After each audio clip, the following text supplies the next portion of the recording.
on Cheyenne River. Back in the 19 oh, that's what's the year?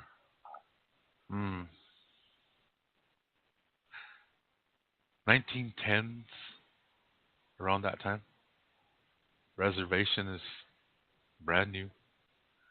On Cheyenne River, people on the reservation, the all reservations, the there was a law created where uh, the reservation is cut up into small pieces of land, maybe about 160 acres or something like that, and every family was given a parcel of land.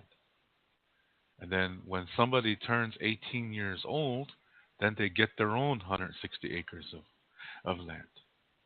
They kept doing this until there's no more land to give away. So sometimes people would live on their land, log cabins, they live out in the country. And where I grew up, in this town is called Dupree, South Dakota. Um, there's places like this, yeah, around Dupree. They're called scattered sites, and this young girl, uh, she just had a baby, and I think she was about 19 years old. So I think we're going to place this about 1930, okay? About 1930, this lady, she was about 19 years old. She just had a baby.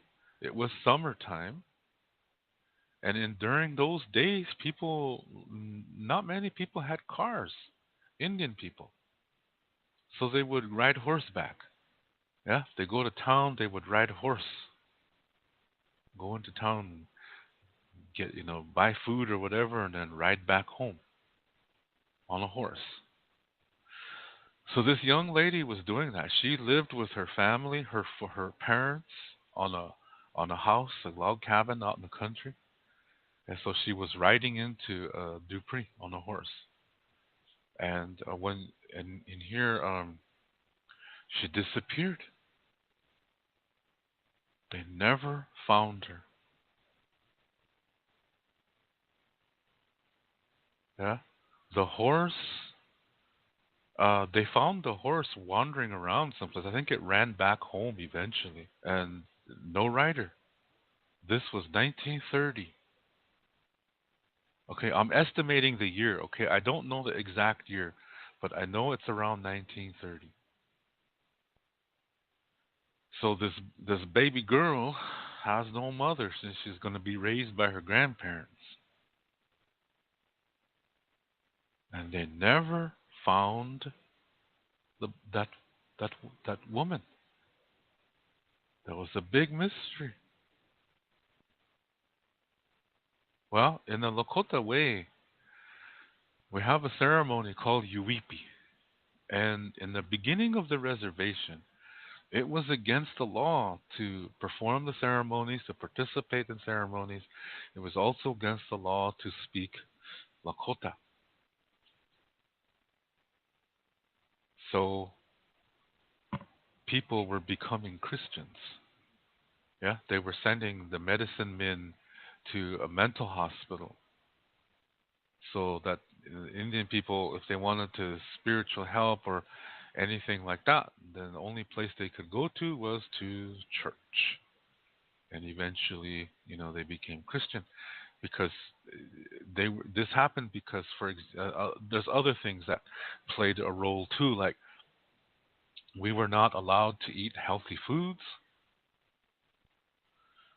so we started getting sick physically. Um, we were not allowed to do our ceremonies, so we're getting sick spiritually. We're not allowed to speak our language, so uh, we're becoming sick emotionally. And as we're becoming Christian, we're transforming into a patriarchal society. Now, the self has four parts: your physical, mental, emotional, and spiritual. At this time on the reservation, we were hit in three. Yeah, we were attacked in three of those four parts: the emotional, the physical, and the spiritual, and eventually the mental. We became closed-minded. This is how we were brainwashed into Christianity. It's the same tactic they use on cults, terrorist groups. They use the same procedure.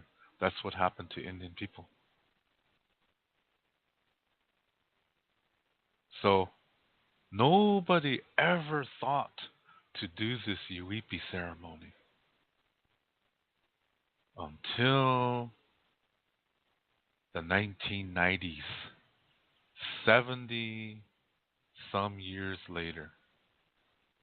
No, 30, 40. Yeah, okay. 1990 to 30, 60. 60 some years later, somebody thought, let's do a Yuipi. Actually, I think it happened in the 1980s. Let me take that back. It happened in the 1980s. Yeah, in the 1980s, they decided to do Yuipi ceremony. So they got some guys from Pine Ridge, some medicine men from Pine Ridge, Yuipi men, to do this ceremony. Now, let me explain to you what that is. Okay? All right. First of all, a Yuipi ceremony was given to the people by the trickster. The trickster's name is Iktomi. Okay? Now, Iktomi is not evil. He's not Satan. Yeah? He's not a bad guy. He's a trickster. But the thing is, if you are not emotionally healthy, the tricks, you become victim to his tricks. Okay? Now, the stories, they teach you things. They teach you how not to do something, or they teach you what happens if you do something that is not right. And some of these stories are really funny. For example, I'll just give titles, okay? I'm not going to tell stories. That's take too long. I want to finish this one. And it's not that time of the year anyway. Um, there's like, for example, there's the stories of Iktomi marrying his mother-in-law. See what I mean? You can hear guys laughing out there. Things like that. Probably wives too. So, um, some of these stories are incredibly funny, but they teach you something. Yeah, they teach you something. So it's telling you, you know, how not to do something. So you're still learning. And anytime you learn, that's a good thing. Yeah? Anytime you can learn something, it's a good thing. And these Iktomi stories, they teach you how not to do something. So this is why Iktomi is not considered bad in our culture. He's not considered evil. Unhealthy, maybe, but that does not mean bad. Okay? So all the stories they go around. They start like Iktomi was walking. Yeah, one day Iktomi was walking along, and he came upon. The stories all start like that. And in one story, the way it starts is that by this time everybody knew who Iktomi was. That he always played tricks on everybody, and people were tired of it. So whenever Iktomi came around, everybody took off. They, oh no, here comes Ik! Run, run! He's gonna play a trick on you. So everybody takes off. Well, on this one day, Iktomi was sad. I said, "Gee, I have nobody to talk to. Everybody runs away from me." He said, "I just feel sad." He said.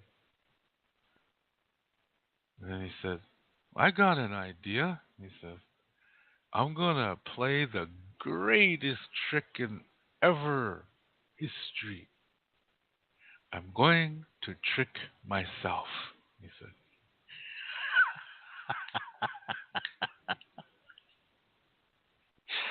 Who says that? That's the Iktomi way of thinking, yeah. So then, remember, how is he going to play a trick on himself? Because usually his tricks always involve tricking somebody, by deceiving them. So they end up becoming a victim of some circumstance, because of selfishness or something like that. So think about, Iktomi is a trickster. How is he going to trick himself? How is he going to play a trick on himself when he already is a trickster? He's going to have to do the opposite. So what he does to trick himself is, instead of tricking people, this one day he decides to help the people. He does something good for the people. This is how he tricked himself. So this something good that he did was he gave two ceremonies to the Lakota people. One is called Uipi, the other one is called Lawampi. Okay? So now I'm going to focus just on the Uipi one. Uipi means to wrap up. Okay? Now, basically, a Uipi man is somebody who Iktomi chooses. And Iktomi means a spider. Okay? So a Uipi man has a spider all the time. He takes care of it. It gets power from the spider. There, of all the medicine people, you know, they don't have power. They work with the powers of nature, okay, uh, and spiritual power. But medicine men and medicine women do not have power, not at all, okay. But the Uipi men, they have power. Yeah, they have the powers given to them from an Iktomi. And every time they do one of these ceremonies, they lose some of that power. So they keep helping people with the ceremonies until they have no more power. Then, when all their power is gone, they're done. They go back to normal living. They're not Uipi men anymore. See how that works? It's a different way. Okay. So, in the ceremony, a Uipi man, um, they do this inside of some place where they take all the furniture out, they turn the electricity off. Um, the If there are windows, the glass is taken out, and the window opening is boarded up. Yeah, and so it's a completely empty room, and they bring in a kerosene lamp first of all, so people can see where they're going. Yeah, and so they bring in a lot of food because at the end of the ceremony it's going to be a feast. So they put the food in the center of the room, and whoever wants to be in this can stay. Yeah, but once you're in there, you can't go out until the ceremony is over. So they set guards around, like if it's a house, they set guards around the house. So nobody goes in, nobody goes out. And on top, too, same thing. and also in the basement. They make sure nothing goes in or out of that house once it's sealed. Okay? So it's looking a little scary here. Yeah? So then um the weepy man he I'm not going to give you exact um uh, description because there's a lot of new agers that listen to this show. I know that. And I don't want to be teaching them how to do this because they're going to do it for selfish reasons. And you have to speak Lakota when you do this, by the way. Yeah? But New Agers, they just do it in English anyway, and they end up doing end up hurting somebody. So I'm not going to give you any instruction at all. I'm just going to tell you what happens. Okay. So um, and when the people come in that want to be a part of this, they sit along the walls, yeah, around the room. And then when everybody is in, the UEP has a helper and a drum group that's going to sing the UEP songs. There's certain songs that they sing for the ceremony. And the one thing I can say is that they wrap him in a rope.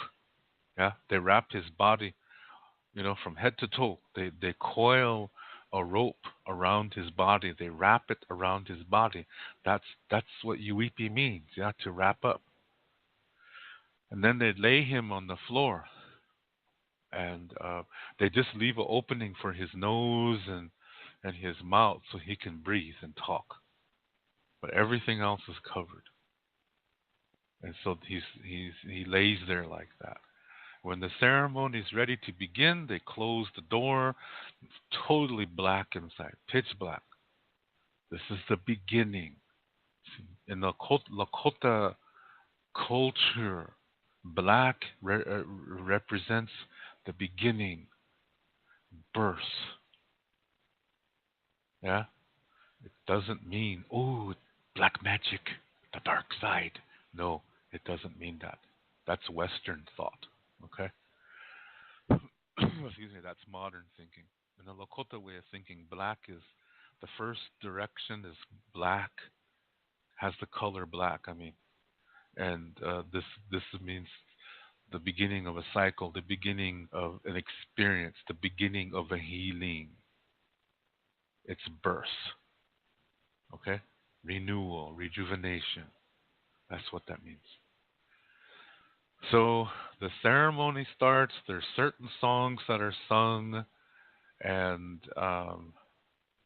during this time, um, uh, I won't tell you exactly when, but a light comes into the room.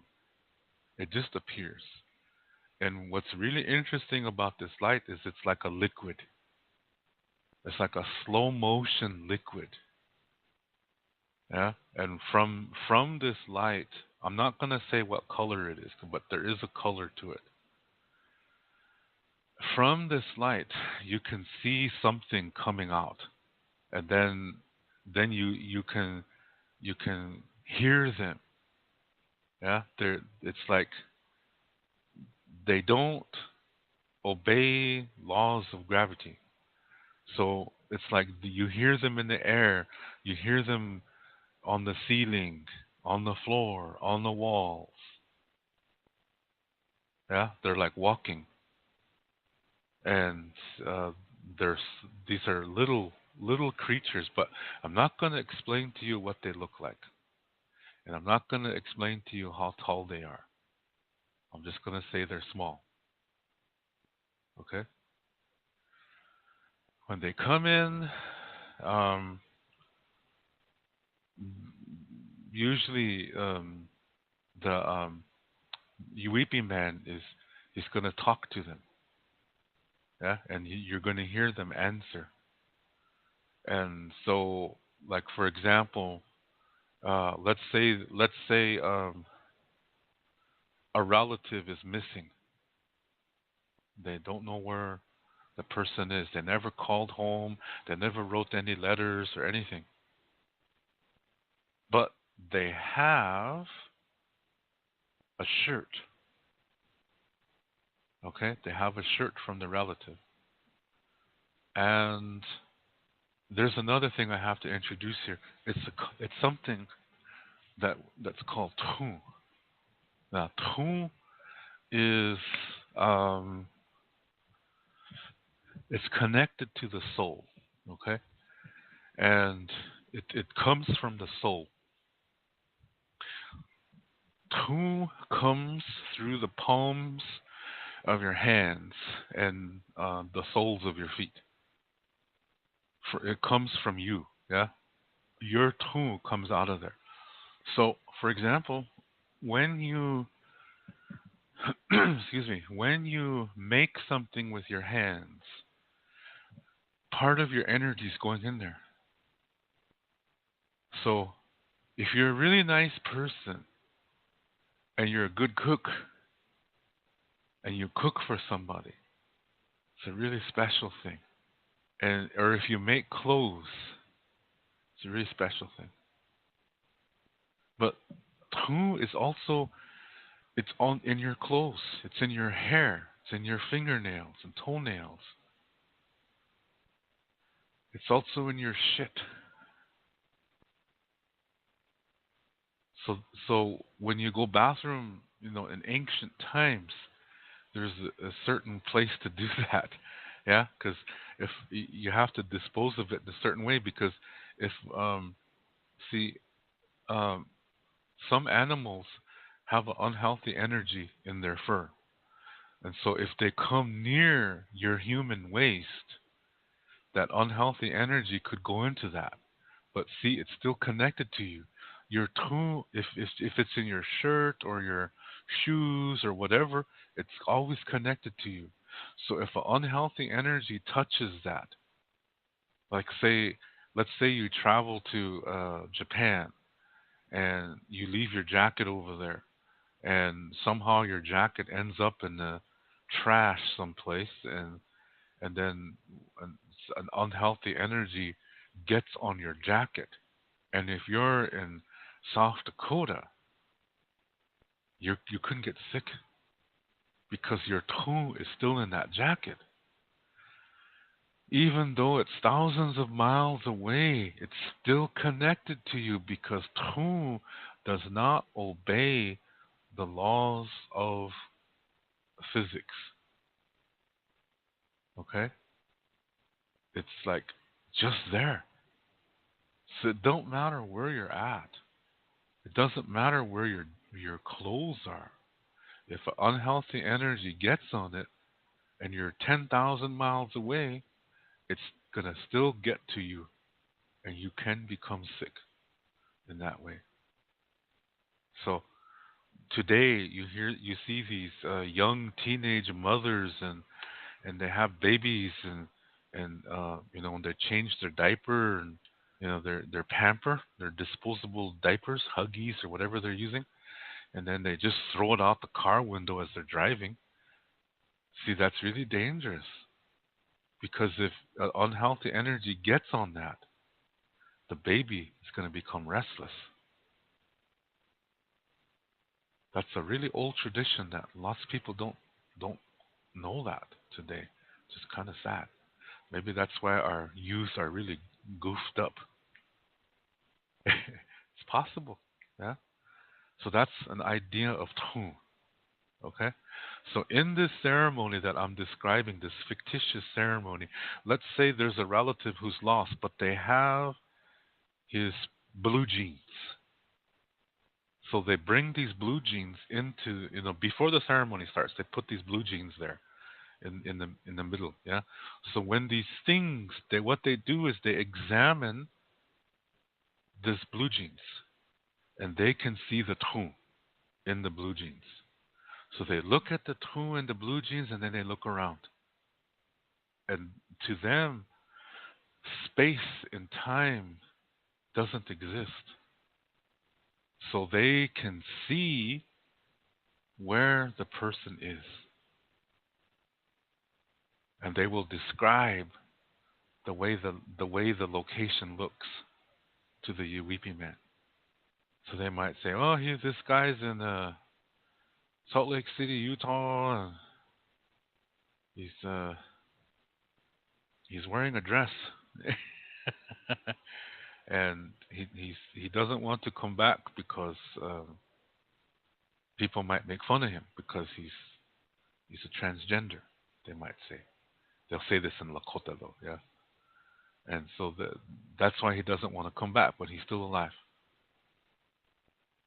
And if you want to find him, he's he's in this one location. They're going to describe the landscape, the hills, the trees, everything. They're going to describe it. And so that the Uweepy man knows now the answer. Yeah, that now they can find that guy. Or sometimes it's a disease. What if they might bring a person in, for example, who has diabetes? Yeah, and so these little creatures are going to look in the body, and they can see where the problem is, and then they can fix it. But they give you instruction. Yeah, they say once we fix it, you have to take care of it, because if you don't take care of it, it's going to get worse than it was before. So they give instructions like that, so you can receive cure through that. And at a certain point, they sing us the singers sing a song for these creatures. And when they sing this song, you have to turn and face the wall. Yeah, you turn around and you face the wall, but you still remain sitting down. If something is bothering you and you need a solution, you don't know what it is. These things can see that inside of you. They can see that something is bothering you. So one might come up to one of your ears. I'm not going to tell you which one, but it's always one side. Okay? So they're going to come up to that one side and they're going to tell you the answer. Because, see, they don't, what they see, they don't, it doesn't follow um, physical law. So the future, the past, and the present is all the same for them. Do you see what I mean? That's what makes them really sacred. So there's a lot of benefits in this ceremony for everybody, really. Then they sing another song, and then this light shows up again. Yeah, this light appears again, and these things get back into it, and then it's gone. And then the Uweepy man says, "Okay, the ceremony's over, and you can bring in the lamps now and stuff." And so they instruct, they give the message to the people outside. So they open the doors and, turn electricity back on and so forth. And the Uweepy man's usually sitting up and he's all sweaty, yeah, because remember that rope was wrapped around him for quite a while. And beside him, you see the rope coiled. Perfect. It's a perfectly coiled rope, and it's as tall as the Uweepy man. It's still in his shape, his physical shape, and it's really amazing. And then they have the answer, the cure, whatever, yeah. And then the people can eat. Yeah, now they can eat. Now there's something I left out in this this uh, this part of the story. I just remember that before these guys leave, these little beings, before they leave, there's a certain part of the ceremony where it's quiet and you can hear them. They're going to the food and they're eating. You hear little eating sounds, yeah, like that. They're not eating the food; they're eating the tune, yeah, of the food. And then, so after the ceremony's over, then the people can eat the food. They have a big feast, and everybody has to eat as much as they can because whatever is left, the Uweepy man has to eat it up. There's no leftovers. Yeah, ki- in this kind of feast, there are no leftovers. So you have to whatever food is left, he has to eat it up. So they always say a good Uweepy man's really big. Yeah. Shoot. Anyway, that's basically how it goes. Now I'm gonna tell you the story. Now that you have this information, okay? Now I'm gonna tell you the story. It's a true story. Okay. This happened on Cheyenne River Sioux Reservation. This happened in. Let me recap you, okay? This happened in somewhere around 1930. Um, so before World War II, yeah. And this young woman, she was about 19 years old, and she was riding a horse south of Dupree, and she was riding to Dupree to do some, go to the store and do things like that. She just had a baby girl, and she still lived with her parents. And so her parents were watching the baby, and it was early in the morning, and she got on a horse and she went to ride into Dupree. It was probably about oh 10 miles. So what's that in kilometers? 10 miles is probably what 7 kilometers or something like that. So, oh no. It's more than that. More than that. It's the other way around. 10 miles is probably 18 kilometers. Okay, so she was probably riding horse 18 kilometers. So she went out. Yeah, she got her horse ready and she went out. And it was summertime. And in those days, everybody did this. Yeah, and the reservation was basically a safe place. Um, and as I was explaining, people lived out in the country in log cabins and scattered sites, and like I said, that everybody had their own parcel of land and so forth. And so she was from her family's parcel of land. She was riding, a horse into town, and so she took off and never came home. Yeah, and they went looking for her, and they never found her. They found her horse, but they never found her. Yeah, they never found her. They called the police. The police went looking around. Nobody saw her. They have no clue. She just like she disappeared off the face of the earth. Some people were saying, well, maybe she had a boyfriend in another reservation, so she went a different way. Maybe she met her boyfriend and then she left, got off her horse, and went with him. But that they never found. They never found that to be true until about the 1980s. I believe it was the 1980s. I think it was the 1980s. Yeah, early 1980s. So this would be 50 years later, 50, 50 years later. They brought in a Uweepy guy from Pine Ridge, and he couldn't find her. Yeah, they through the ceremony they couldn't find the body, couldn't locate her. They used a sweater. Yeah, this from they still had her clothes. The family always kept her clothes. So they used the clothes in this Uweepy ceremony, like I explained to you. And then the Uweepy man from Pine Ridge could not find her. So they went to Rosebud, and they got 3 different Uweepy men from the Rosebud Sioux Reservation, and they did ceremonies, and they said 3 different locations. They said she would be there. They went to those locations. They never found anything. So it was wrong. Yeah. So this is telling you that these four Uipi men were probably really not real. Okay? They were probably fakes.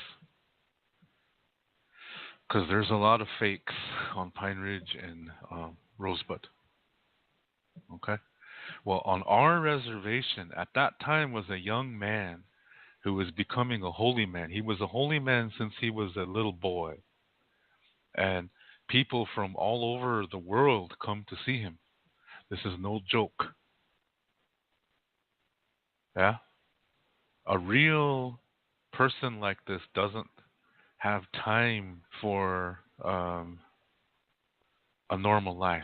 He's always doing something. Yeah, this was a holy man, and he also was a Uipi man too. Yeah, he was both. So they asked him to do the ceremony, a Uipi ceremony. So he came to that family and did a Uipi ceremony, and he found where she was located. Yeah, these little people that I told you about, they told him where the body is, and they remember what I said. These little people in the ceremony, to them, the past, the present, and the future is all connected. They see it all.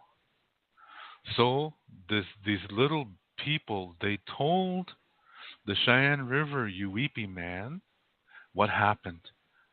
Yeah, it's like they saw what happened, and they said what happened was two uncles of this woman saw her riding a horse in the country, and these two guys they were just out in the country. I don't know what they were doing, but she recognized them as her uncles. So she rode over to them because she knows these two men. These are close. These are her father's brothers. No, not her father. Her mother's brothers. These were her uncles. So she knows them. She's friends. They're friendly. So she saw these two men out there. She recognized them as her uncles. So she rode over there to greet them.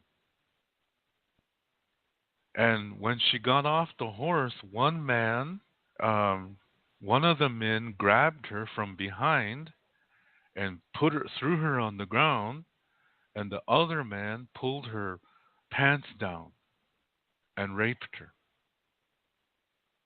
And then when he was done, um, he he held on to this girl, and the other man raped her next.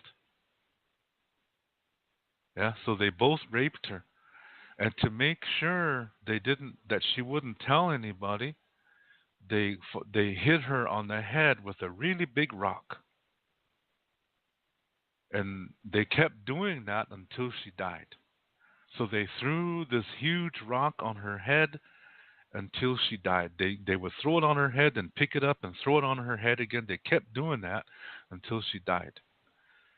Then they took her to a certain tree and they buried her body there, way out in the country. Yeah, and so he said that um, they described the men. Yeah, these little beings. They described the two men. They described their faces, they described their clothes they were wearing, and everything like that. And so when the ceremony was over, the family was shocked.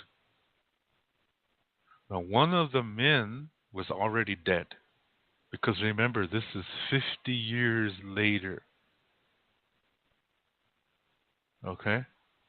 One of the other ones was still alive. It was really old. Yeah? Very old. 90 something years old. And the word got around, yeah, that they did a Uipi ceremony, and that the Uipi man and the spirits identified him as one of the ones who raped her. When he found that out, he shot himself. He put a gun to his head and committed suicide. Just think, these two men, they were comforting that family when they could not find the girl. These two men were comforting the family, and all that time they raped their own niece. So all their lives they lived with this secret.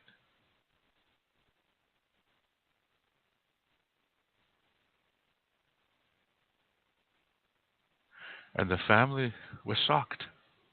All this time, like for Christmas, every Christmas they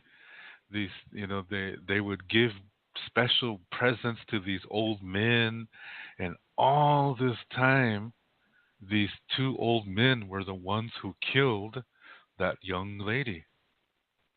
That was their own niece, and they killed her. So they went there. Yeah, they went to the location, and sure enough, there was the bones, and the skull was smashed. So they took the bones to forensics. They sent them to a forensics place. I think it was in Denver. They sent the bones there to to analyze them, and that's what they said. Yeah, this lady was beaten severely, and because of the way the bones were, and the the cracks and stuff like that, and they were saying she was probably most likely she was raped, and so the Uipi man from Cheyenne River was correct. See, the this case was unsolved for almost 50 years, and it just took one Uipi ceremony, and they found out everything. Through that ceremony, they found out how she died. They found out who did it. Now just think, this little girl. These are her grandfather, the baby. I mean, the baby. The baby, by the way, is the same age as my mother. Yeah. In fact, my mother knows this lady. They're kind of friends because they're both teachers. Yeah. So this was really this really hit the people were really talking about this on the res. Yeah. And it's like, wow, that's amazing. The police couldn't solve it. The special detectives couldn't even solve it, and all it took was one Uipi guy, and he was able to do it. And just think, all this time, these two men, they were presenting themselves as strong Christian uh, men in the community. Whenever there's a church event going on, they're there, and they're singing church songs and preaching the gospel. And all this time, they raped their niece, and they murdered her, and they buried her way out in the country, thinking that they would never be found out.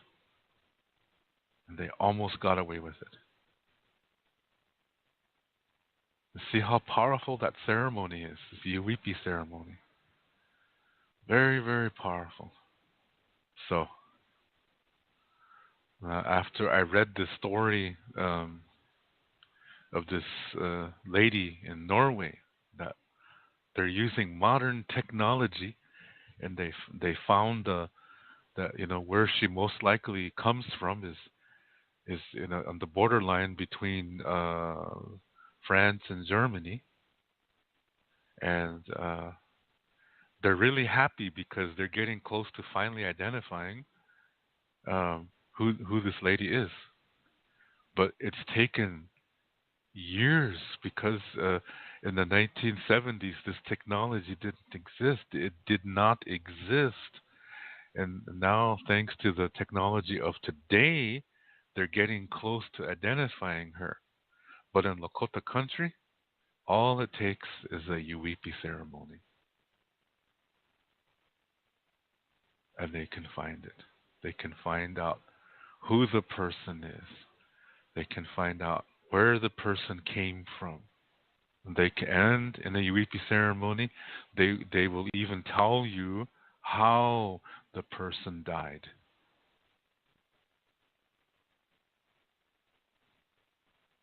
Yeah, and yet the Christians called us savages, bloodthirsty humans. Oh, bloodthirsty animals. They didn't think we were humans. I forgot. The preachers were calling us bloodthirsty animals, warmongers. That all we want to do is kill and attack people and that we're uncivilized and totally against God. But look at the ceremony that we have.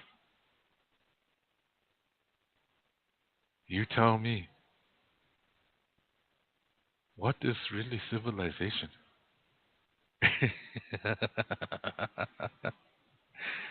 They called us hostiles, but we have the ceremony. I don't think so. See, that's part of the Lakota way there. Yeah. So this is you see, this ceremony was given to us by Iktomi. See, you cannot say Iktomi is a bad guy. You cannot say he's evil because look at this beautiful ceremony that he gave to us. Because of this beautiful ceremony, they solved the disappearance of this girl in the 1930s, and they were able to find her body, and they were even able to identify who killed her and how they killed her. That's incredible.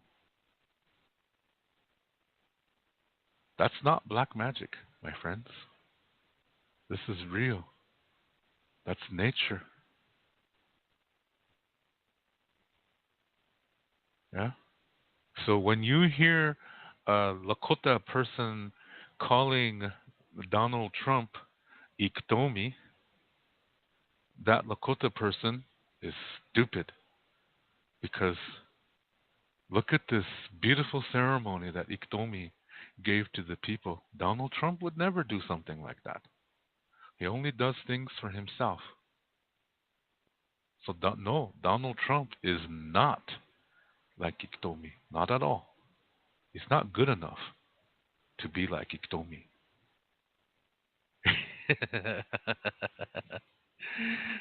Oh gosh, that's really interesting. But that's a true story. Yeah, that's a true story. So, and I know the people involved as well.